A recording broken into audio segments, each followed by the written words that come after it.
at the end of this webinar. As we go through the content today, as you hear us speaking, you may have questions specific to different pieces of the presentation, and I encourage you to jot those down or hold them in your memory. And when it comes time to have the Q&A session at the end, you can submit those questions through the chat function here on Zoom. And I will go ahead and just give you simple instructions on how to do that really quick before we move forward. If you're using a desktop today, you should see a toolbar across the bottom of your screen. Without clicking on the video, you can click on the chat to ask a question. And this will allow us to see the question that you submit. And if you're on a mobile device, you'll just need to click into participants and then into chat and send the question to Marilyn Kulowitz, who is the Director of Admissions here on the call with us today. So just that minor housekeeping note, and if you do submit a question during the presentation, it will just sit in the chat until we reach the Q&A portion of the webinar. With that being said, I just wanted to, again, take a second to welcome everybody who's just joined while I started the presentation and talk a little bit about why we're here. Today, I'm so thankful to have everyone here on the call, and we are so thankful to have the opportunity to talk about Wellington education today and making it affordable, because it is a fundamental piece of who we are. We never stop working to make a Wellington education accessible, and so we get very excited to talk and kind of like to just go deep on this particular subject. We know that school is an incredibly formative time for children and an investment for parents, no matter which education option you use, whether it's the time, the talent, or the fiscal investment. It is a huge and important time in your family's life, and so we are grateful that you're here today to kind of learn more about that. So today we'll talk about some of the basics, and then we'll also dispel some of the common myths and misconceptions around, the tuition assistance process. So without further ado, I'm going to try to advance the slide. We're having a little bit of a technical difficulty, but while we're doing that, I'll just talk you through the agenda for today. We will cover what's included in a Wellington tuition. We will also talk about our options for making a Wellington education affordable, which is, I think, what we're all most excited to discuss.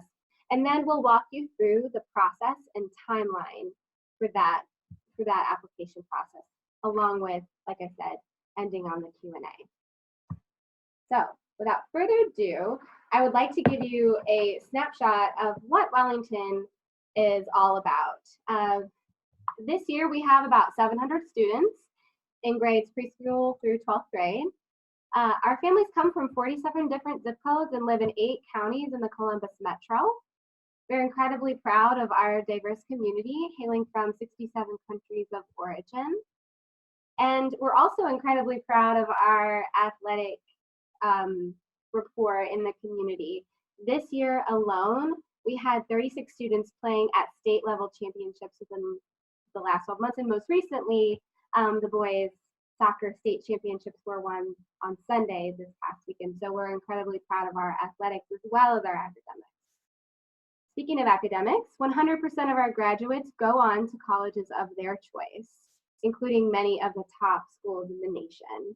And in this past year, our graduating class earned $9.9 million in scholarships for the graduating class of 2019. Above and beyond that, we've done an incredible amount of work to add value to our upper school, or our lower, middle, and upper school experiences, and culminating in the upper school with travel. Each and every upper school student will travel abroad by the time they graduate from Wellington. And so we'll take a deeper dive into those different value pieces, but at a high level, that gives you a picture of what Wellington is all about. I'm here, as I mentioned, today with Marilyn Kulowitz. She is our Director of Admissions and Financial Aid. Marilyn has been with Wellington for 17 years, and previous to that, she was working at Ohio State, The Ohio State, in the admissions department. So her experiences in both public and private institutions, both large and small, all the way from preschool all the way up through higher education, give her a really well-rounded picture of the admissions and tuition assistance processes, and this all informs her work with current and new families here at Wellington. So without further ado, I'm going to turn it over to Marilyn to kind of jump into the content here. Well, thank you, Danny, and my thanks to all of you who are joining us today.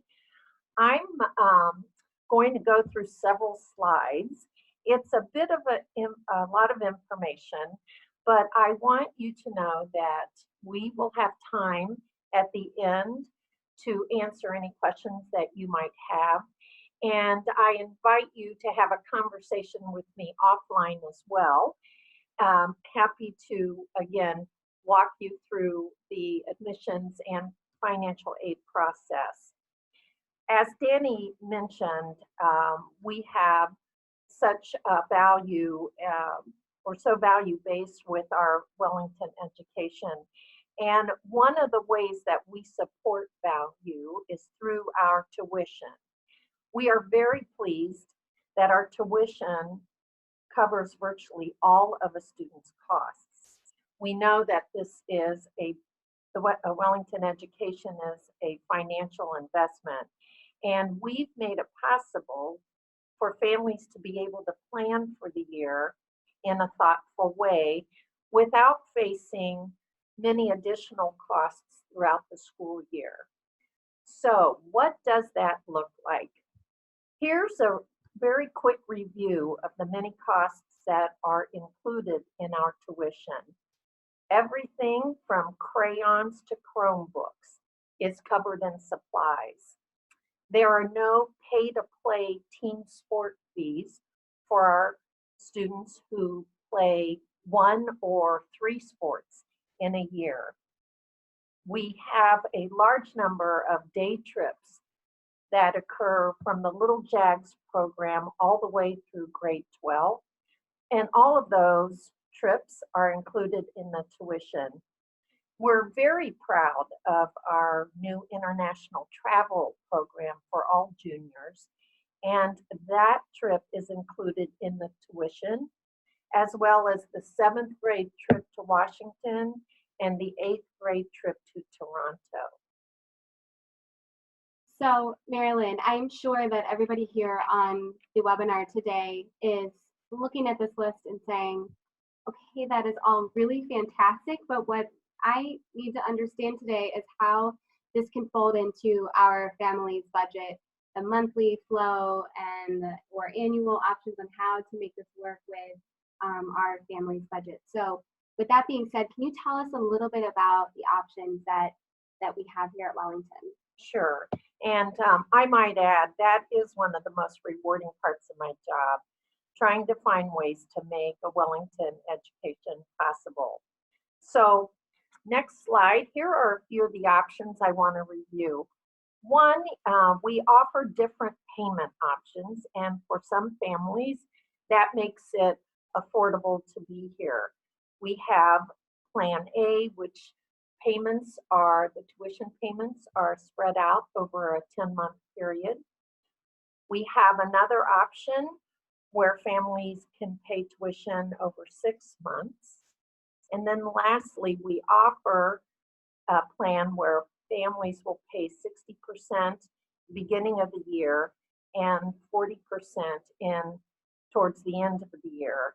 And we have found that the flexibility of these payment plans for some families allows them to do better financial planning and be able to join us at Wellington.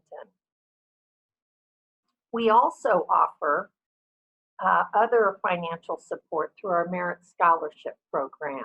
So for new students entering grades 5 through 9, students can compete for the Merit Scholarship. We also have an Alumni Scholarship, which is obviously limited to those who attended Wellington.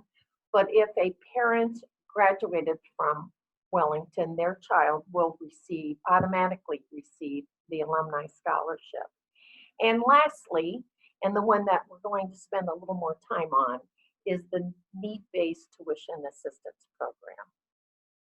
Awesome. And Marilyn, are there any other opportunities for scholarship or supplementing the tuition that you can think of? Well, actually, we do have some families at Wellington that are able to use their 529 plans to pay for tuition.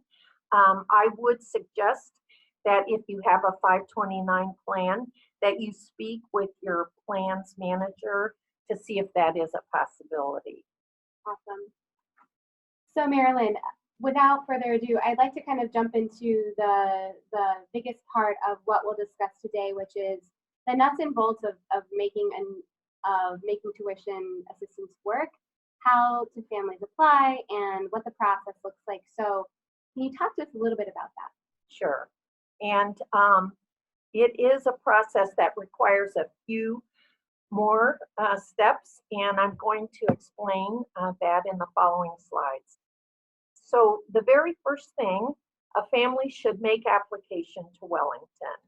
And once we receive your child's application, our office will contact you, talk with you about next steps, and do all the planning to have your child visit. On the application, there will be a place to indicate that you are interested in tuition assistance. So when we get your application and you have checked that box, we can also begin our conversation with tuition assistance. And I might add, those two run together at the same time. When you make application to Wellington, you will also be making application for tuition assistance. Where do you do that for tuition assistance? We will guide you to a website, School and Student Services, which is known as SSS. And this is a third-party provider used by many of the independent schools throughout the country. SSS will ask you to complete a form that details your financial profile. And I will say, when you begin that process, you will want to gather all of your financial documents, everything from mortgage payments, car payments, your federal taxes, all of those will be needed to complete the SSS form. I might add, it is easier to do this form if you have all of that information with you at the very beginning. And should you be interrupted or should you need to take a break, the system will save your information and you'll be able to go back at a later time and complete the form. The next part of the process is that you will have a Wellington questionnaire, which can be found on our website. And this form provides additional information that gives us a much better understanding of your finances. The one thing we like about this form is that it gives families an opportunity to provide a narrative of any extenuating circumstances that helps to explain their financial, their current financial setting.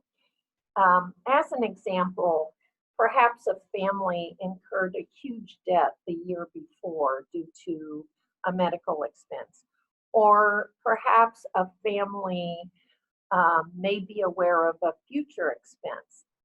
This form allows the family to explain that, and that ultimately gives us a much better idea of where your financial place is. Then lastly, you will be asked to upload your 2018 taxes. And in the spring, in 2020, you will also be uploading your 2019 taxes.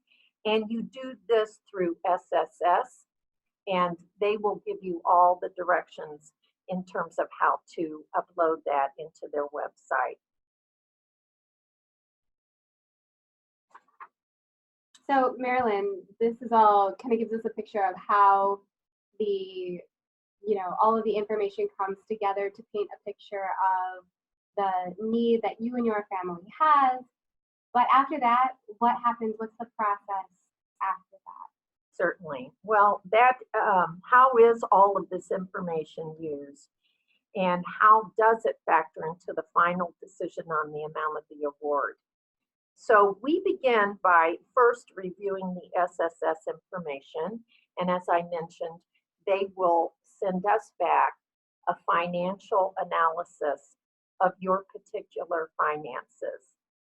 And without getting into too much detail, to shortcut this a little bit, SSS will take your finances and your assets, and they will subtract all the debt and other obligations, and then ultimately they come up with an amount that they say your family can pay for tuition.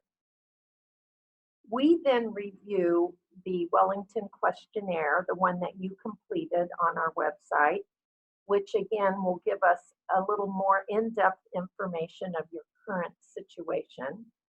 And then lastly, we review your tax documents that will help to support all the information that we have.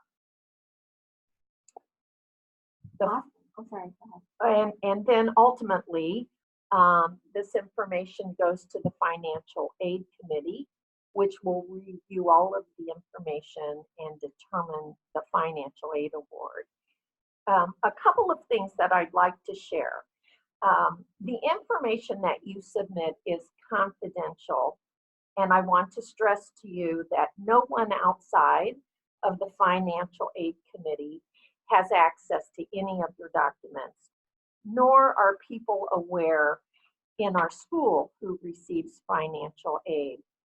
It is an annual process, and awards are made each year based on your financial profile. Most unfortunately, we do not award full tuition. And while we don't award full tuition, we do believe we do our best to meet a family's financial need as we are able. Thank you, Marilyn. So I'm sure that many people here on the webinar today are kind of absorbing all of these instructions and next steps and wondering, will my family even qualify? Should we go through this process? How do people qualify?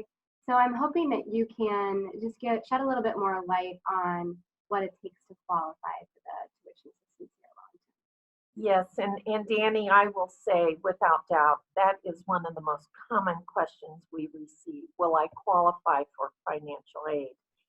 And honestly, while there is no silver bullet answer based on a singular factor like income alone, I always encourage families to apply because every family has a unique profile. No two families are the same. And I want to share this example with you. Let's imagine there are two families, and both families work full-time. Each family has one child. Let's assume their gross income is the exact same. Family one has the normal living expenses of a mortgage, car payments, has modest credit card and medical expenses, and the parents contribute to their retirement. Family two also has the same living expenses as family one. However, family two incurred a significant debt the year before from an unexpected medical emergency. And because of that, family two is still paying off that expense, and they even had to pull money out of their retirement account to pay down the debt. Based on these two profiles, family two would likely, very likely, receive more financial aid award than family one. And that's why we encourage people to go through the process. It is important for us to have a full picture of a family's financial situation, and every family is unique. I would say that just based on income alone, we have families certainly receiving financial aid who make, say, less than $100,000 annual. We also have families who approach $200,000 a year. So many factors go into play with that, even number of children in the household. So I would encourage families to have a conversation with us if they think they may qualify. Awesome. Thank you so much, Marilyn. Can you talk to us a little bit about some of the resources we have at our fingertips? Certainly.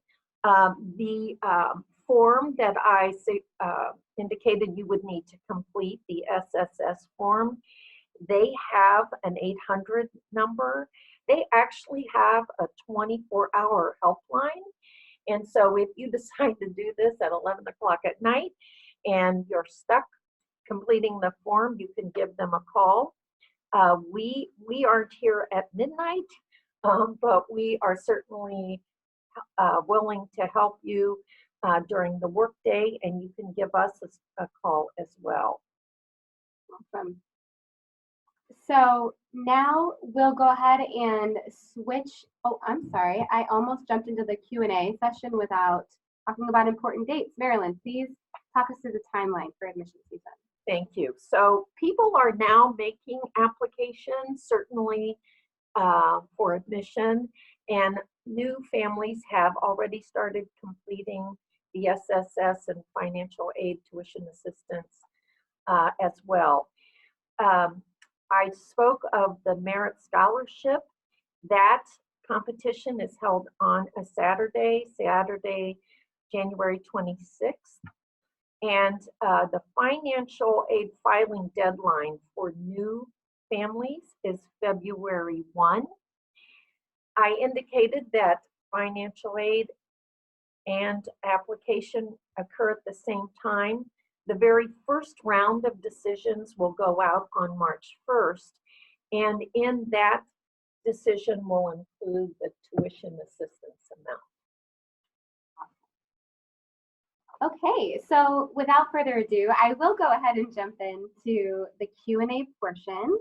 And it looks like we have a couple of questions that have come in.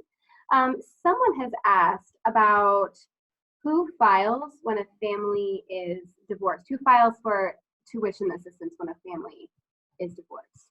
Yes, and so we do ask that both parents file, and many times that's two households filing.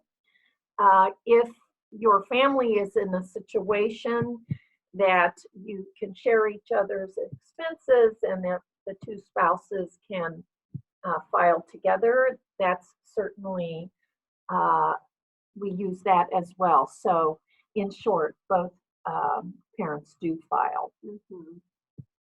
Okay, and just one quick clarification.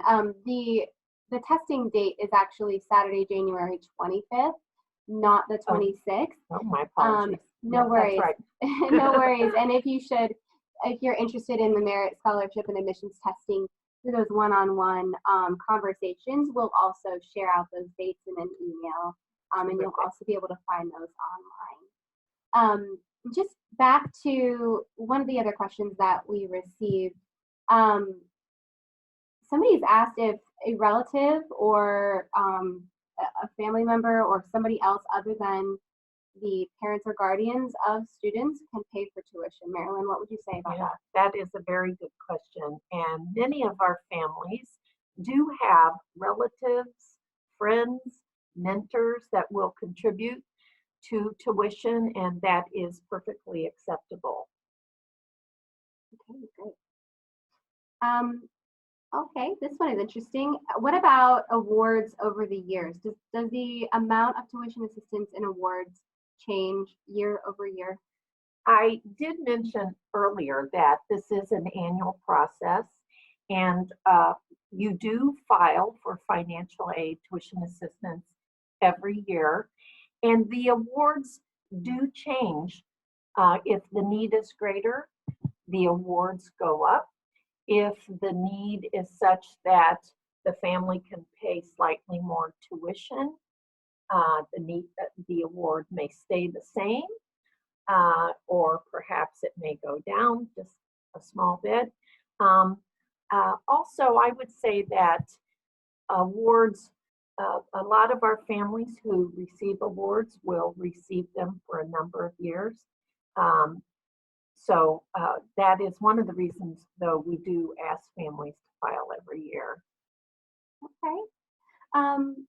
And then last but not least, this is just one that I'm curious about. Can tuition be paid through other methods? Can credit card be an option as well? Credit card can be an option. However, the family would pay the surcharge that the credit card company would pay. So typically that's between 2 and 3% of the amount. So we do find that very few, if any, families will pay it by credit card, but it is allowable. Okay. All right. And are there any other alternative payment options that you have? Like, is there like a money order? Or what other ways have you seen payments come through? So, well, largely through the check system and the bank system, the way we do it here. Okay. Yes. Great. We have another question coming in around opportunities to offset costs, such as providing services to the school, like working, cleaning, anything of that nature. Well, we absolutely love the parents that volunteer here, and we certainly have a large number of parents who do volunteer throughout the year. However, we do not offset tuition through any type of work that or lessen the tuition for any parent who may